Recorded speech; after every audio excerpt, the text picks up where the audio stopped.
பெருஞ்சோதி அருட்பெருஞ்சோதி தனிபெரும் கருணை அருட்பெருஞ்சோதி.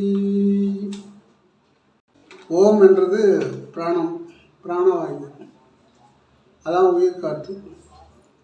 இப்போ நம்ம உடம்புல ஓம் என்ன பிராண காற்றை நம்ம அதிகமாக வாசிக்கணும். அதனால்தான்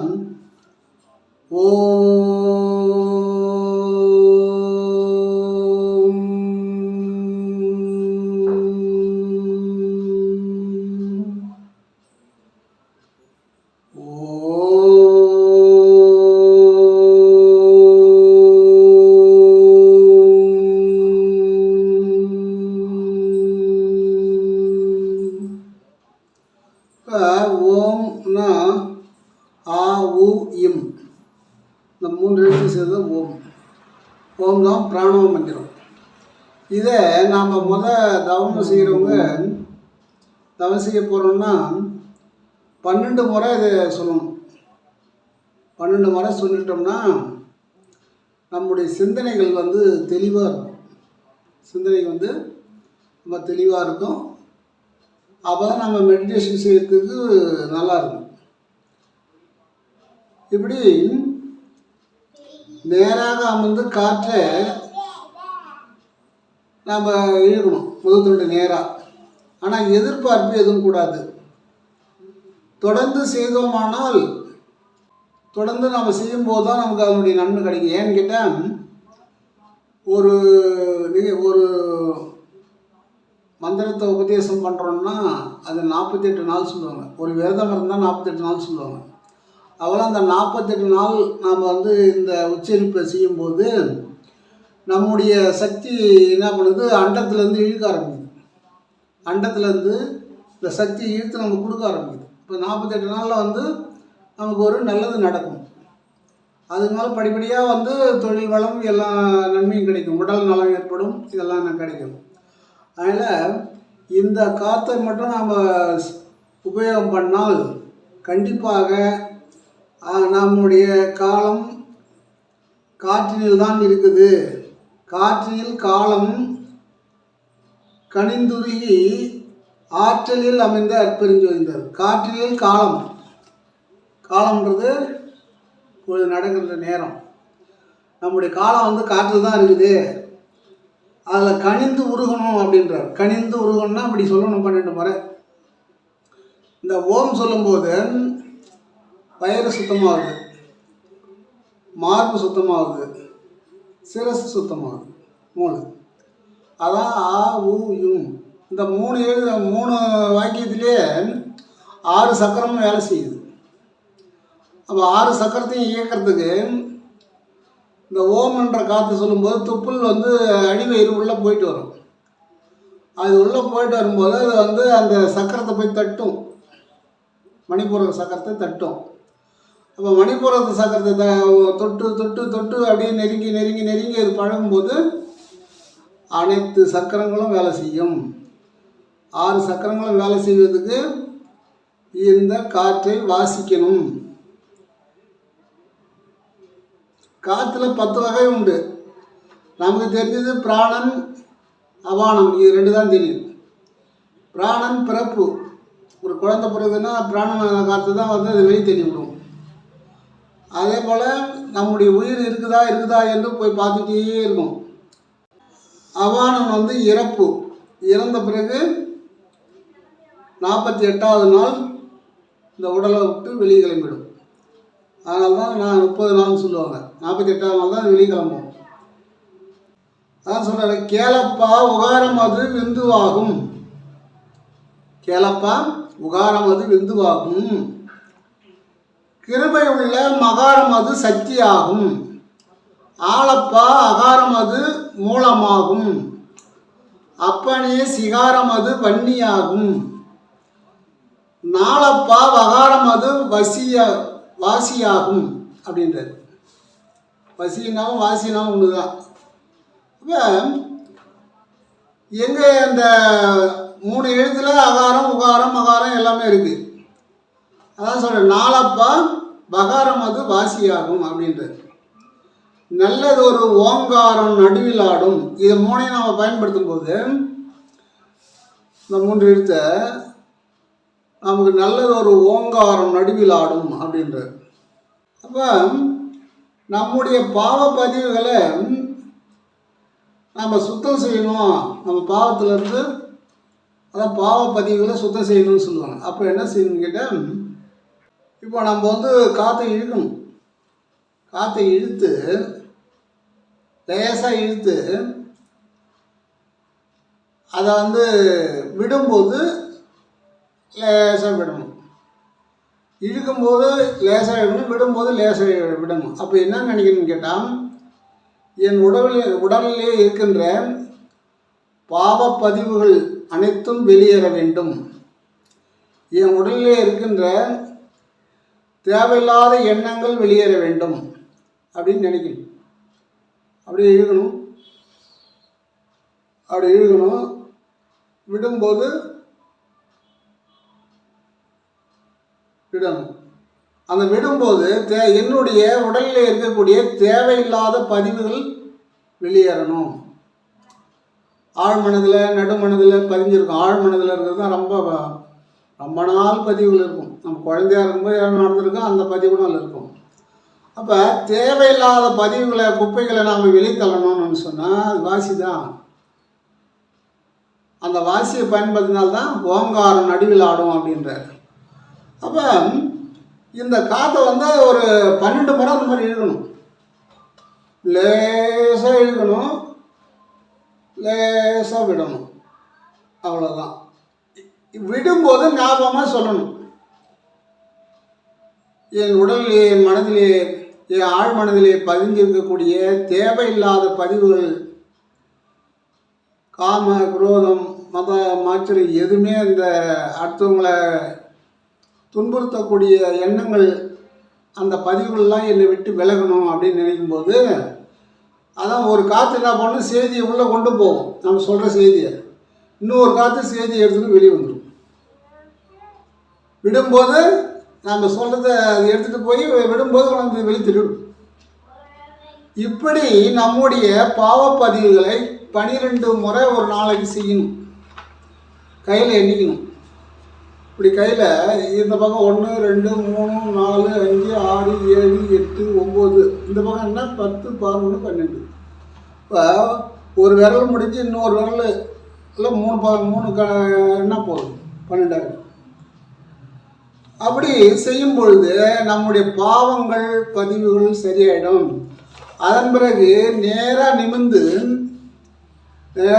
உட்கார்ந்து, இப்போ நம்ம என்ன பண்ணோம், பாவப்பதிவுகளை வெளி பண்ணிட்டோம், தேக சுத்தி பண்ணிட்டோம், நாடி சுத்தின்னு சொல்லுவாங்க, அகத்த ஆய்வுன்னு சொல்லுவாங்க. அந்த அகத்தில் இருக்கக்கூடிய அந்த தீய எண்ணங்களை வெளிப்படுத்துவது, வெளியெடுக்கிறது. அப்போ தான் வந்து நம்மளுக்கு நல்லெண்ணம் சேரும்.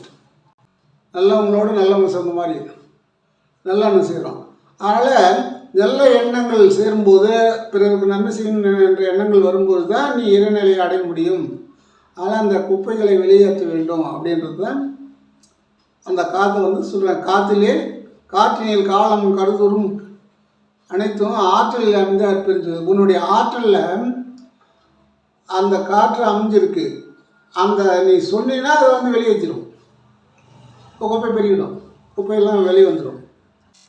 அப்புறம் இப்போ நம்ம வந்து காற்றை என்ன பண்ணணும்னு கேட்டால், ஆகாயத்திலேருந்து நம்ம அண்டத்துலேருந்து மின்காந்த அலைகளை, ஜீவகாந்த அலைகளை இழுக்கணும். எப்படி இழுக்கணும்னா, அப்படி நேராக நிமிர்ந்து உட்காந்து இப்படி கையை உயர தூக்கணும். தூக்கி காற்றை நல்லா இழுக்கணும்.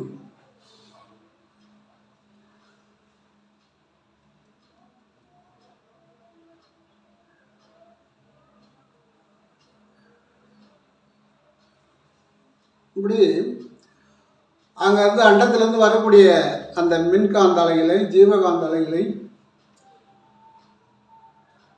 இதுக்கு எத்தனையோ பேர் இருக்குது. மின்காந்த துகள்கள்னு சொல்லுவாங்க, மின்காந்த அலைகள்னு சொல்லுவாங்க, மேக்னெட் பவர்னு சொல்லுவாங்க. இந்த மேக்னெட் வந்து அந்த மேக்னெட்டில் இருக்கும் அப்படின்னு சொல்லுவாங்க. நம்மளோட மூளை வந்து மேக்னெட்னு சொல்லுவாங்க. அண்டத்தில் இருக்கக்கூடிய மேக்னெட்டுக்கு இதுக்கும் தொடர்பு உண்டுன்னு சொல்லுவாங்க. அப்போ இந்த காற்றை நாம் இழுக்கும்போது இந்த கையேந்தே அந்த காற்றை நம்ம வாங்கணும். இப்படி வாங்கி அப்படியே கொண்டாந்து நம்ம உடம்பு பூரா நிரப்பணும். அப்படி நல்லா நிரப்பிடணும். அப்போ தேகமும் சுத்தமாகும், ஆற்றல் அதிகமாகும். அப்போ இப்படி நம்ம அந்த காற்றை இழுக்கணும். இதே அமாவாசை, பௌர்ணமி அன்னைக்கெல்லாம் ஒரு வெளியில் உட்காந்து இரவு நேரங்களில் அந்த மாதிரி செஞ்சால் நமக்கு ஆற்றல் அதிகமாகும், அதிகமான ஆற்றல் உண்டாகும். அப்போ உங்களுக்கு இந்த குண்டலி என்ற பாம்பானது வசப்படும். உடனடியாக அது வந்து அந்த மனோன்மணியோட போய் சேர்ந்துடும். அதனால் இந்த வந்து ஆற்றலை இழுக்கணும். இழுத்து அதை உடம்பு பூரா நிரப்பிக்கிறோம். சுத்தம் பண்ணுறோம், அப்புறம் நிரப்புகிறோம். அதன் பிறகு என்ன பண்ணுறோம், நம்ம உடம்புல இருக்கிற நோயை குணப்படுத்துகிறோம். அதாவது பூர்வ ஜென்மத்திலேருந்து வந்த நோய், இல்லை இப்பொழுது வந்தது, இப்போது வந்த நோய்க்கு மருந்து கொடுத்துடலாம். பூர்வ ஜென்ம நோய்க்கு மருந்து கிடையாது. அதனால் அந்த நோய்க்கு வந்து மருந்தில்லாத மருந்து இது. அதான் நெல்ல மருந்து சுக நல்கும் நாயகன் தந்த மருந்து, அது அருள் வடிவான மருந்து அப்படின்னு சொல்லுவார். அருள் வடிவாக இப்போ நம்ம மருந்து கொண்டு வரோம். இப்போ நேராக நிமிர்ந்து உட்காருங்க. நீங்கள் எப்படி என்னால் உட்காந்துருக்குறீங்க. இப்போ அண்டத்தில் இருந்து காற்றை அப்படியே இழுக்கிறீங்க, லேசாக இழுக்கிறீங்க, லேசாக உள்நாக்கு மேலே ஏந்துறீங்க, லேசாக இழுக்கிறீங்க. இப்படி அண்டத்துலேருந்து நேராக நிமிர்ந்து உட்காந்து இழுக்கிறீங்க. அப்படி இழுக்கும்போது இந்த உள்முகமாக போயிட்டு நீங்கள் என்ன பண்ணணும், பாதத்தில் போயிட்டு இந்த விரல்லாம் நல்லா இருக்குது, அனைத்து விரலும் நல்லா இருக்குது, பாதமெல்லாம் நல்லா இருக்குது, இந்த மூட்டில் பாதத்தில் இருக்கக்கூடிய கணுக்காலெலாம் நல்லா இருக்குது, ஆரோக்கியமாக இருக்குது அப்படின்னு நினைக்கணும். அதன் பிறகு அது மேலே வந்து மூட்டு நல்லா இருக்குது, மூட்டு வந்து ஆரோக்கியமாக இருக்குது, எந்த வித வலியும் இல்லை, நல்லா இருக்கிறேன் அப்படின்னு நினைக்கணும். அதன் பிறகு அப்படியே வந்து இந்த இடுப்பு நல்லா இருக்குது. இடுப்பு நல்லா தான் நம்ம நேராக நிமிர்ந்து உட்கார முடியும். நிமிர்ந்து உட்காந்து இந்த முதுகுத்தொண்டை நேராக நிற்கணும்ல. அப்போ இடுப்பு நல்லா இருக்குது அப்படின்னா அப்படியே அந்த ஆற்றலானது அந்த இடுப்பு பகுதிக்கு போயிட்டு அந்த நல்ல மருந்து சேரும். அப்போ அந்த இடுப்பு நல்லா இருக்குது அப்படின்னு நினைக்கிறோம்.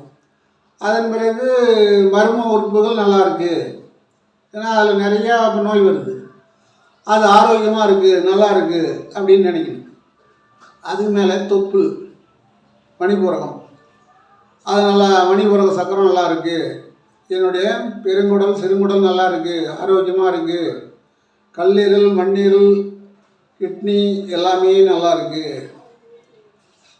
பித்தப்பை நுரையீரல் ஆற்று எல்லாமே நல்லா இருக்குது, ஆற்று நல்லா இருக்குது, என்னோடய நுரையீரல் நல்லா வேலை செய்யுது, அது 100% அருமையாக வேலை செய்யுது, எனது உடலில் இருக்கிற உறுப்பு அனைத்தும் அருமையாக வேலை செய்கிறது, ஆரோக்கியமாக இருக்கிறது அப்படின்னு நினைக்கணும்.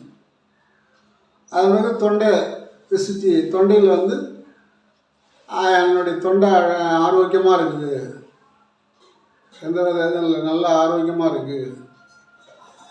அங்கே அந்த சக்கரமானது சொல்ல ஆரம்பிக்கும். அதன் பிறகு என் வாய் நல்லா இருக்குது, அருமையாக இருக்குது, நல்லா பேசுகிறேன், நல்லா இருக்கேன், நல்லா அறிவுத்திறனாக ஒவ்வொன்றையும் உணர்ந்து பேசுது என் வாய். ஏன்னா 32 பல்லுக்குள்ள நாக்கு ஒன்று இருக்கும்.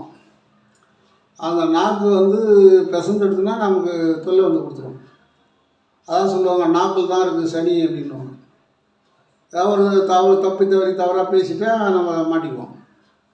அதில் அந்த வாய் நல்லா இருக்குது, அந்த நாக்கு நல்லா இருக்குது, அந்த உள்நாக்கு ஆரோக்கியமாக இருக்குது, என் கழுத்து பகுதி எல்லாமே நல்லா இருக்குது அப்படின்னு நினைக்கணும்.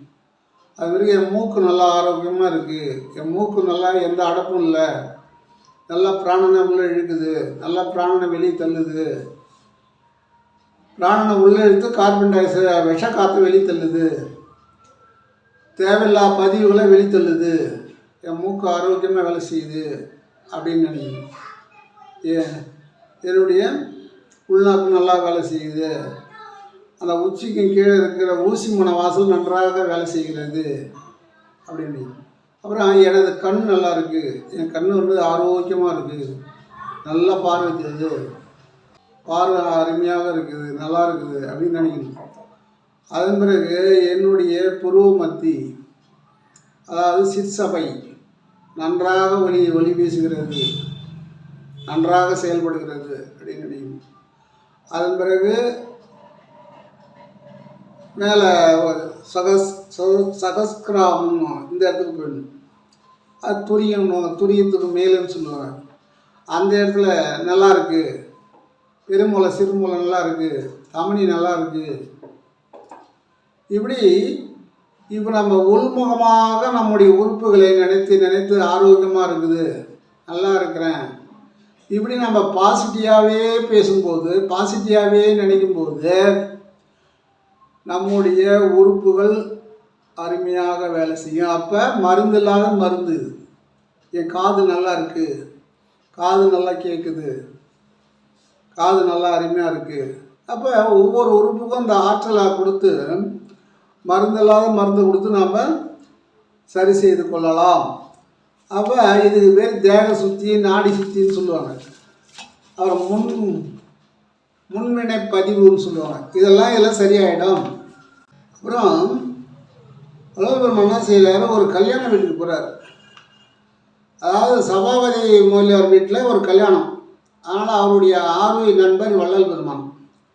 அதனால் அங்கே போகிறார் கல்யாணத்துக்கு போயிட்டு போகும்போதே வீட்டில் தான் கல்யாணம் நடக்கும். இங்கே எதிர வந்து வரவேற்பில் நிற்பாங்க. அப்போல்லாம் காவலர்கள் இருப்பாங்க, ஒரு காவல்காரர் இருப்பாங்க. அவங்க பார்த்து தான் உள்ளே அனுப்புவாங்க. ஏன்னு கேட்டால் சாப்பாடு பஞ்சமான காலம். இப்போ சாப்பாட்டுக்கே வருவாங்க சில பேர். அதுக்கு என்னால் அவங்க விருந்தாளிகளை மட்டும் உள்ளே அனுப்புவாங்க. அப்படி இருக்கின்ற காலத்தில் இவர் போனார். இவர் சாதாரணமாக ஒரு வெள்ளை துணி கட்டிட்டு போகிறார். போகும்போது அந்த காவல்காரன் என்ன செய்கிறான், நிறுத்திடுறான். நீங்கள் அப்புறமா வரலாம், நீங்கள் உட்காருங்க அப்படின்னு சொல்லிடுறான். இவர் என்ன செய்கிறாரு, எதிர் வீட்டு தண்ணியில் போய் உட்காந்துடுறாரு. கல்யாணம் நடந்துகிட்டு இருக்கு. யாரோ தெரிஞ்சவங்க பார்த்துட்டாங்க, என்ன இது போல் ஐயா வந்து தென்னையில் உட்காந்துருக்காரு அப்படின்னு சபாபதி முதலியார்கிட்ட போய் சொல்கிறாங்க. அப்புறம் வந்து அவர் காவலாளியை திட்டிட்டு ஏன் அவரை விடலை அப்படின்னு சொல்லி அவரை கண்டிச்சுட்டு அவரை வாங்கன்னு அழைச்சிட்டு போகிறார். அவர் தான் சொல்கிறார், என்கிட்ட சொக்கா இல்லை, வேஷ்டி இல்லை, சோடு இல்லை, சோறும் இல்லை, பணமும் இல்லை அப்படின்னு சொல்கிறார். அதனால தான் அவன் என்னை நிறுத்தினான் அப்படின்னு சொல்கிறார். அதன் பிறகு கருங்குடிக்கு வந்துடுறார். கருங்குடிக்கு வந்துட்டு அங்கேருந்து இதுக்கு போகிறார், நெல்லிக்குப்பம் போகிறார். பண்ருட்டிக்கு பக்கத்தில் நெல்லிக்குப்பம் இருக்குது. அங்கே நெல்லிக்குப்பம் போகிறார். நெல்லிக்குப்பம் போயிட்டு கரும்பு ஆலையில் தங்கியிருக்கிறார். கரும்பு ஆலையில் அப்போ சொல்கிறார். அப்போ வந்து ரத்ன மொழியாருக்கு ஒரு கடிதம் எழுதுகிறார். அந்த கடிதத்தில் என்ன சொல்கிறாரு, அன்பும் பண்பும் பாசம் நிறைந்த ஆர்வி ரத்ன மொழியார் அவர்களுக்கு எல்லா வல்ல ஆண்டவர்களால் தீர்க்காயிலும் உடல் நலமும் பெற்று வாழ்க அப்படின்னு சொல்கிறார். சொல்லிட்டு என்ன சொல்கிறாரு, நான் தற்சமயம் நெல்லிக்குப்பம் கரும்பு ஆலையில் தங்கியிருக்கிறேன். அதனால் என்னுடைய விலாசத்துக்கு நீங்கள் கடிதம் எழுத முடியாது. நான் சில காலம் இங்கே தங்கியிருப்பேன். அதன் பிறகு கூடலூர் அப்பாசாமி செட்டியார் வீட்டிலே தங்கியிருப்பேன். நான் தங்கியிருக்கின்ற இடங்களிலே நான் உங்களுக்கு தபால் எழுதுகிறேன் அப்படின்றார். ஏன்னா நீங்கள் தபால் போட முடியாது, இது தற்செயலாக நான் வந்து இப்போ அங்கங்கே ஒரு மாதம் 2 மாதம் தங்கிட்டு நான் போய்டுவேன், இது நிரந்தரமான இடம் கிடையாது அப்படின்னு சொல்லி நெல்லிக்குப்பம் ஆலையில் தங்கியிருக்கிறார். இது அவருடைய தபால் திருமுகமன்றத்தில் இருக்குது. அப்போ சொல்கிறார், ஏன்னு கேட்டால் அப்பயே வந்து நெல்லிக்குப்பம் ஆலை இருந்திருக்கு வள்ளலார் காலத்துக்கு முன்னாடி. ஐடி பாரி கம்பெனி ஆலையில் இருக்கிறேன், ஐடி பாரி ஆலையில் இருக்கிறேன், கரும்பு ஆலையில் அப்படின்னு சொல்கிறார். அப்போது இருந்தவங்க அவருக்கு ஆதரவு கொடுத்து அங்கே தங்க வச்சதுக்கு ரூம்லாம் கொடுத்துருக்குறாங்க நெல்லிக்குப்பம் ஆலையில். அதெல்லாம் இது வரைக்கும் நெல்லிக்குப்பம் ஆலை நல்லா ஓடிக்கிட்டு இருக்கு, அருமையாக ஓடிட்டு இருக்கு. ஏன்னா வள்ளலார் தங்கி இருந்த இடம், வள்ளலார் திருப்பாதம் பட்ட இடம், வள்ளலார் வசித்த இடம். ஒரு 60 நாள் அங்கே தங்கி இருந்துக்கிறார். 60 நாள் அவங்க அவருக்கு ஆதரவு கொடுத்துருக்காங்க. ஆதரவு கொடுத்து அங்கே தங்கி இருந்துருக்கிறார். அதன் பிறகு அப்பாசாமி செட்டியார் வீட்டில் கூடலூரில் போய் தங்குறார். அங்கேருந்து ஒரு லெட்டர் எழுதுகிறார் ரத்னமொழியாருக்கு. இதுபோல் நான் வந்து அப்பாசாமி செட்டியார் வீட்டில் தங்கியிருக்கிறேன், அங்குள்ள குமாரசாமி பிள்ளையும் எனது வீட்டுக்கார அம்மாளையும் நான் கேட்டதாக சொல்லவும், மற்றவை நேரில் வந்து சந்திக்கிறேன் அப்படின்றார். அந்த லெட்டரில் வந்து அவங்க வீட்டுக்கார அம்மாவும் கேட்டதாக சொல்லு, வீட்டுக்கார அம்மாவிட்ட என்னுடைய வந்தனத்தை சொல்ல வேண்டும் அப்படின்னு சொல்கிறார். என் வணக்கத்தை சொல்லுங்கள் அப்படின்னு சொல்கிறார். மற்றவையை நேரில் வந்து சந்திக்கிறேன் அப்படின்றார். அப்போ அவர் அந்த நேரத்துலேயே வந்து இந்த ஒரு தபாலில் தான் பார்த்தா அந்த வீட்டுக்கார அம்மாவையும் விசாரணை பண்ணிக்கிட்டு தான் இருக்கார். அவங்களுக்கு ஏதாவது வந்து உபகாரம் பண்ணிக்கிட்டு தான் இருந்திருக்கார். ஆனால் அது திருவருப்பாவில் வரவில்லையேன்னு நான் நினச்சேன். அது கடைசியில் பார்த்தா இந்த திருமுகத்தில் ஒரு இடத்துல குறிப்பிட்டிருக்கார், என் வீட்டுக்கார அம்மாவுக்கு தெரியப்படுத்தவும், அவங்களுடைய சேமத்தை எனக்கு தெரியப்படுத்தவும், என்னுடைய சேமத்தை அவங்களுக்கு தெரியப்படுத்தவும், மற்றவை நேரில் வந்து சந்திக்கிறேன் அப்படின்னு சொல்லி. அப்போ போகும்போது சென்னைக்கு போகும்போது ஏதோ அவங்களுக்கு வேண்டிய உபகாரங்கள்லாம் செஞ்சுட்டு வருவார்னு நினைக்கிறேன்.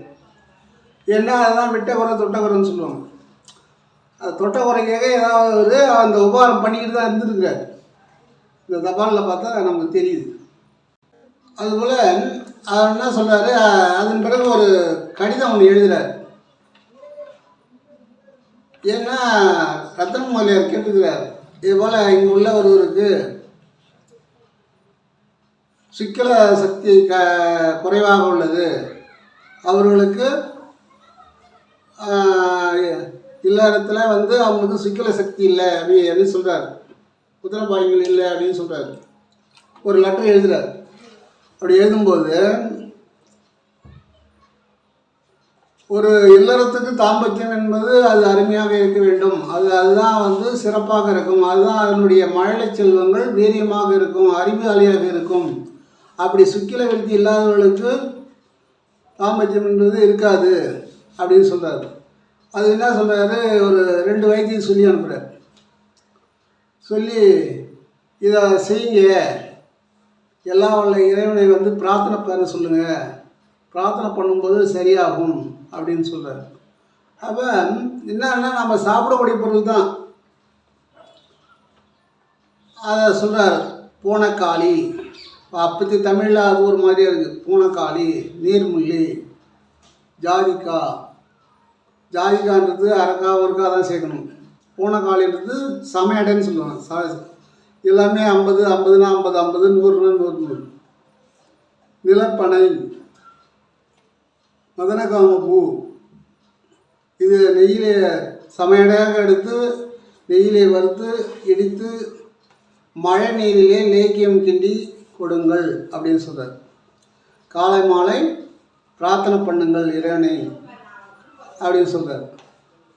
அப்படியும் வீரியம் உண்டாகவில்லை என்றால் முருங்கை பிசினி, சாலாம் பிசினி, பாதாம் பிசினி இது போன்றவைகளையும் குடிநீராக கொடுக்கலாம்.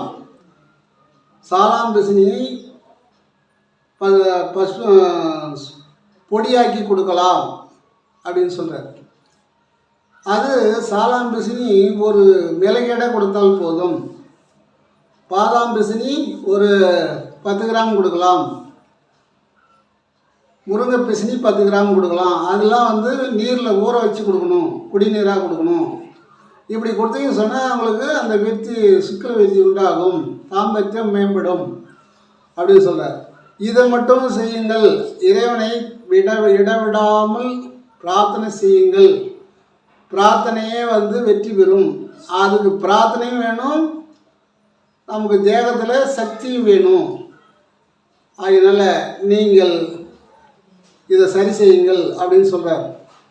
அப்புறம் ரத்னமொழியார் வந்து ஒரு லெட்டர் எழுதுகிறார். சுந்தரம் பிள்ளைக்கு வாய்வு அதிகமாக இருக்குது, அவரால் குனிய முடியல, நிமிர முடியல, பேச முடியல அப்படின்னு சொல்கிறார். அப்போ என்ன சொல்கிறாரு, அதுக்கு எந்த மருந்தும் வேண்டியில்ல, நான் கொடுத்த திருநீரை கொஞ்சம் நீரில் போட்டு தினமும் காலை மாலை சாப்பிட சொல்லுங்கள், சரியாயிடும் அப்படின்றார். உருவமதியில் சிந்தனை வைங்க, சிந்தனை வைத்து சாப்பிடுங்க, சரியாயிடும் அப்படின்றார். அப்படியே போல் அவர் சாப்பிட்றாரு. சாப்பிடும்போது சரியாகி போச்சு. அந்த வாயு பல நாளாக இருந்த வாயுக்களில் சரியாக போச்சு. அதுபோல் நம்ம உடலில் வந்து தேகத்தை பலப்படுத்தணும் தான் எல்லாம் சொல்கிறாங்க. அது எதால் பலப்படுத்தணும்னா வாசி தான். அதான் காற்றை இழுத்து இழுத்து நம்ம உடம்புல தேவையில்லாத அழுக்குகளை வெளியே தெரியணும். தேவையில்லாத பதிவு நிறையா இருக்கும்.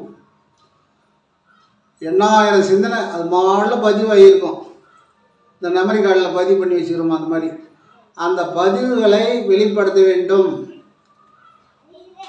நம்ம உடலானது சுத்தமாக இருக்க வேண்டும். ஏன்னா ஊன் உடலே ஆலயம். அதனால இந்த உடல் சுத்த தேகமாக இருக்க வேண்டும். சுத்த தேகமாக இருந்தால் தான் இறைவனுடைய அருள் கிடைக்கும் அப்படின்றது.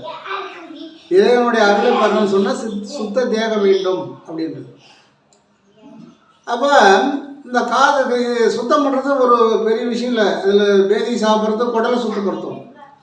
காற்றை எடுத்து வெளியே விடும்போது என்னுடைய தேவையில்லாத பதிவுகள், என்னுடைய டென்ஷன், கோபம், அது அவங்க சொன்னதை திட்டினாங்க, இவங்க திட்டினாங்க, ஒரு 20 வருஷம் முன்னே திட்டினாங்க, 50 வருஷம் முன்னே திட்டினாங்க, இதெல்லாம் பதிவாயிடும். எல்லாத்தையும் மறந்துடுவாங்க. அவங்க திட்டத்து மட்டும் பதிவு இருக்கும்.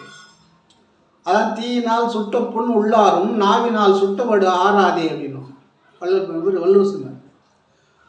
அவங்க தீயினால் சுட்டதை கூட மறந்துவிடும், அது ஆறி போகும். ஆனால் நாவினால் சுட்டவடு ஆறாது.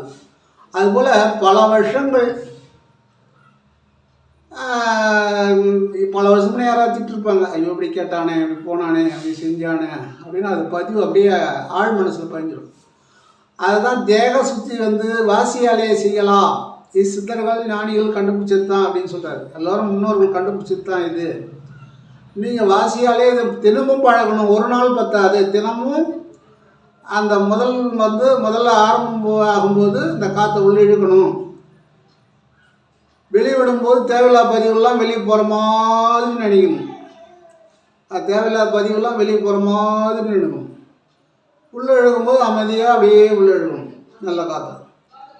அப்புறம் தேவையில்லாத பதிவுகளை அப்படியே விடணும். இப்படி அனுதினமும் செஞ்சுன்னு வரணும். பல காலம் செஞ்சால் தான் கிடைக்கும். ஒரு அரசாங்கத்தில் நாம் வேலை செய்கிறோம். 30 நாளைக்கு கஷ்டப்பட்டு வேலை செஞ்சால் தான் 31ஆவது நாள் நம்மளுக்கு சம்பளம் கொடுப்பாங்க. அதே தான் இதுவும் நம்ம கஷ்டப்பட்டால் தான் ஆன்மீகத்தில் முன்னேற முடியும். கஷ்டப்பட்டால் தான் சுத்த தேகத்தை பெற முடியும். சுத்த தேகம் பெற்றால் தான் உனக்கு மற்ற தேகங்களை பெற முடியும். அதில் ஏற்கனவே சித்தர்கள் தெரியாமல் ஆற்றுல போயிட்டு தேன் மெழுகு எடுத்து அந்த தேன் மெழுகை சோளத்தட்டில் வச்சு உருண்டை மாதிரி உருட்டி அது சோளத்தை எடுத்து தெரியாமல் அளவு விற்பாங்க. தேன் மெழுகு வச்சு அது ஆசன வாயில் சொருகி ஆற்றுல ஓடுற தண்ணியில் மூச்சு உள்ளே எடுத்தாங்கன்னா தண்ணி உள்ளே போயிடும்.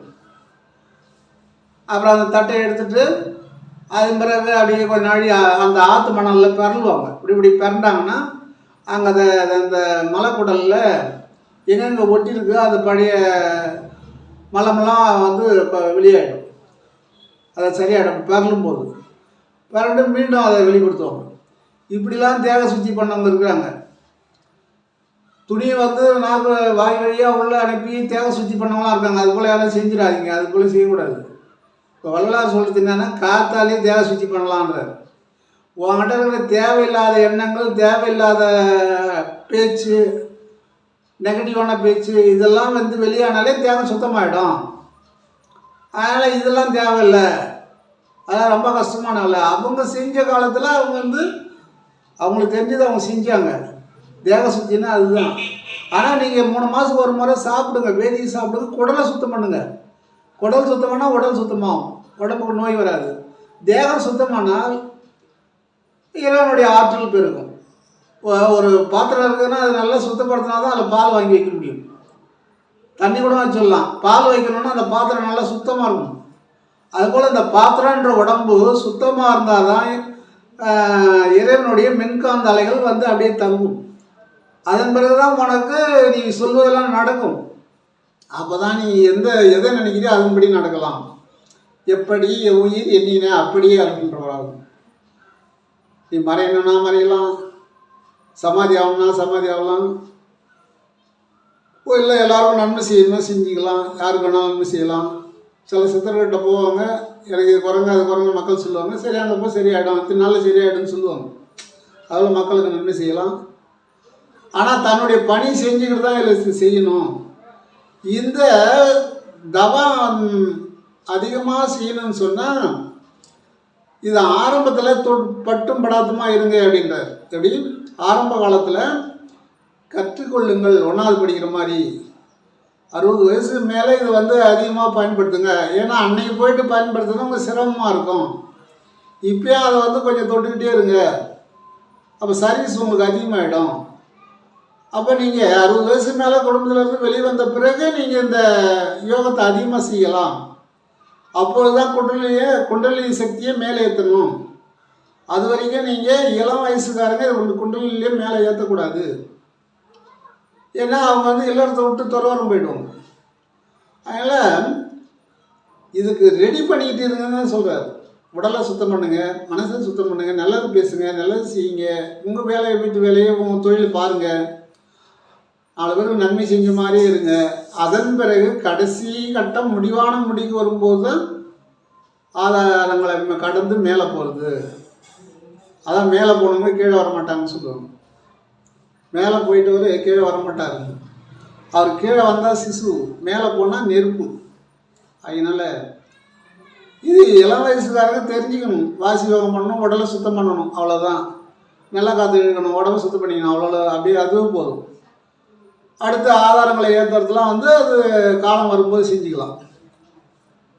அதனால் எல்லா வல்ல ஆண்டவர்களால் எனக்கு தெரிந்தவற்றை தங்களுக்கு தெரிவித்து இதை நல்லவை மட்டும் எடுத்துக்கொள்ளுங்கள் என்று மிக்க பணியோடு கேட்டுக்கொள்கிறேன்.